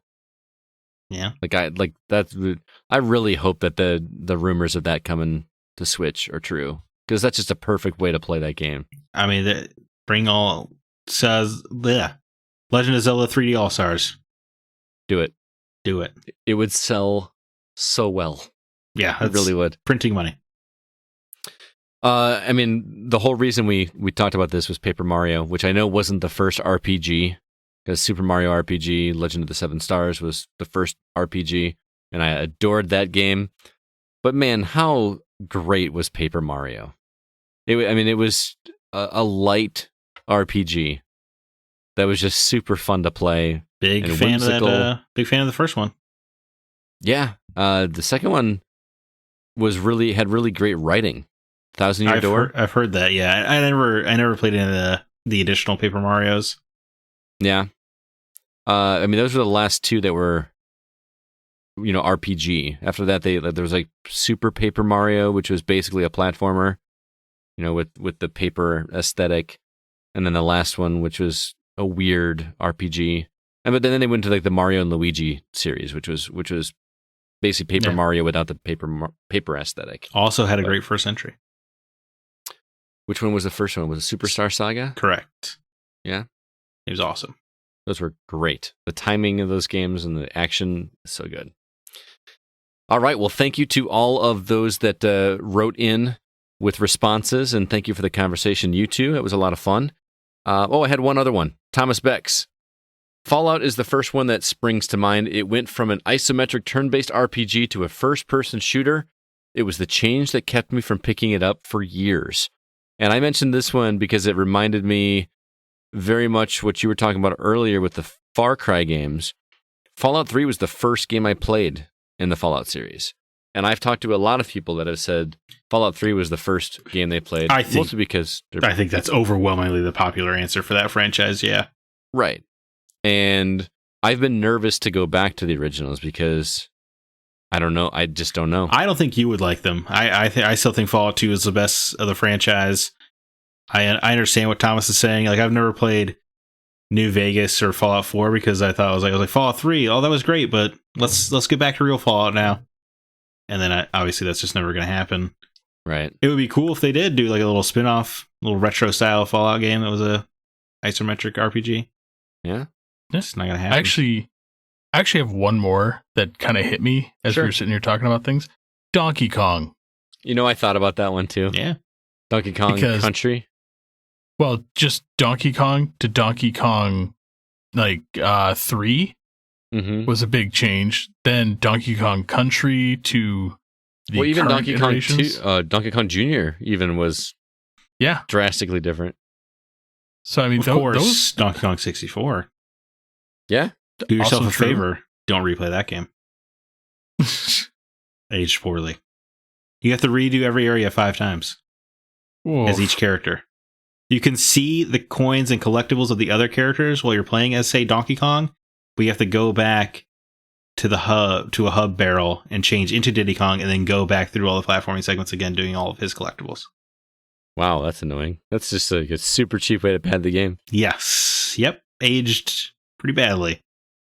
Was that one of the games that went over 100% too? Like it was like 109% or something? I don't think so. 103? I think you just really had to work for that 100%. Oh, okay. I know that Symphony of the Night did that, but...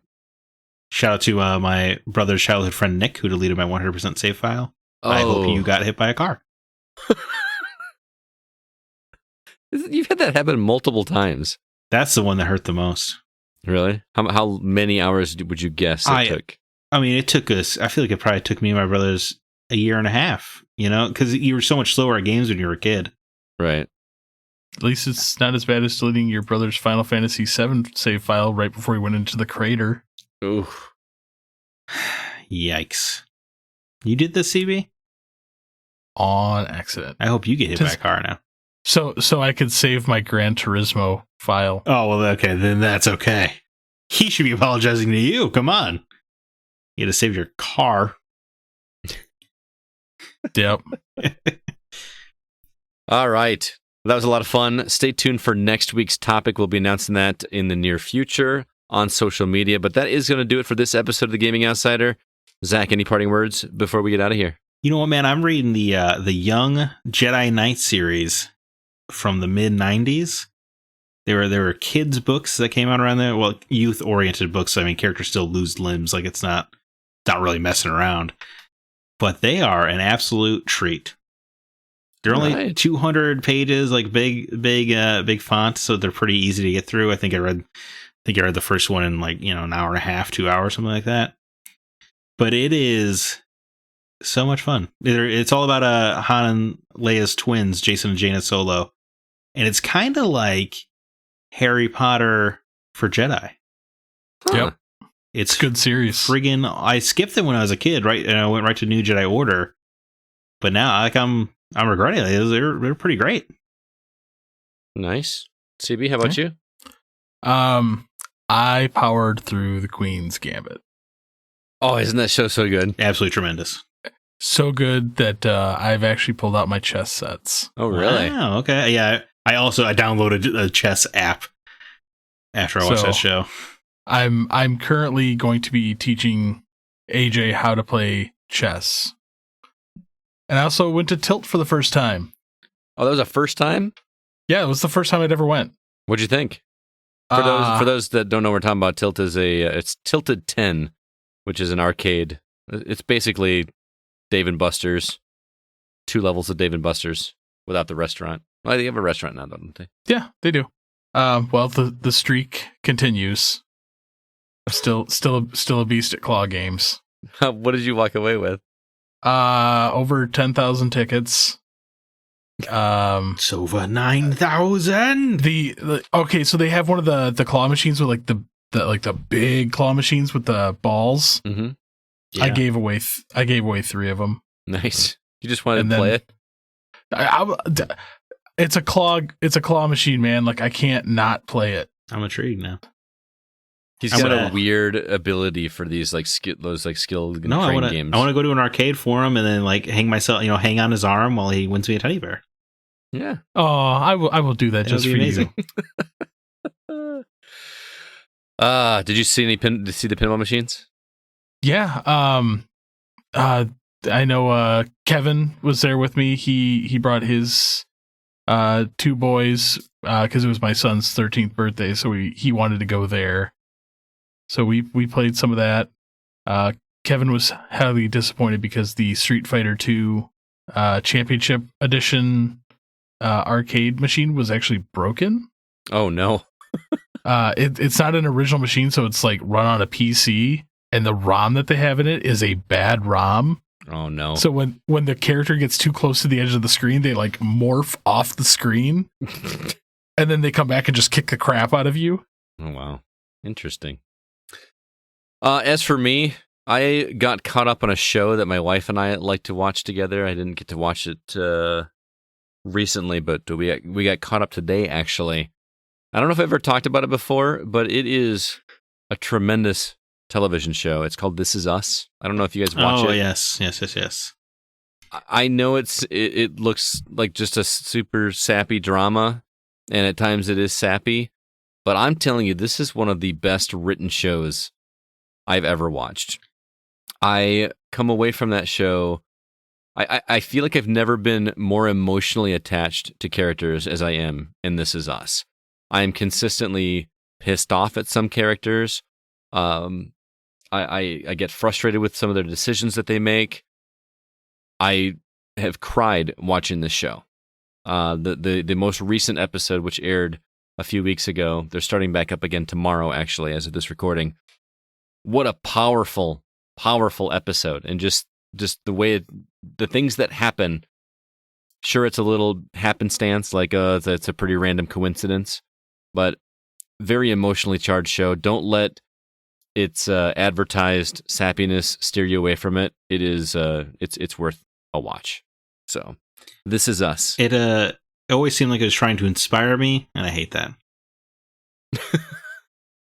You're not wrong, though. It does. It does try to make you think, and it challenges you. Don't make me happy, entertainment. Okay, just don't do it. It'll make you happy. It'll also make you sad. Try to make me make my life better than what it is. I'm tired. Don't do it. I'm too tired for that. It's a really good show. I can't recommend it enough. But anyway, CB, Zach, thanks so much for being here, and thanks to Nate Lucas for producing the Gaming Outsider. And also, all the music that you hear in this episode is written and performed by Grant Henry of Stemage and Metroid Metal. His website, again, is stemagemusic.com. Please be sure to email us if you have any questions or concerns. Our address is feedback@thegamingoutsider.com. Until next week, I'm Scott Clark with Zach Parkerson and Chris Behrensmeyer, and we are The Gaming Outsider. And remember, there's no such thing as a bad game, just games that aren't for you.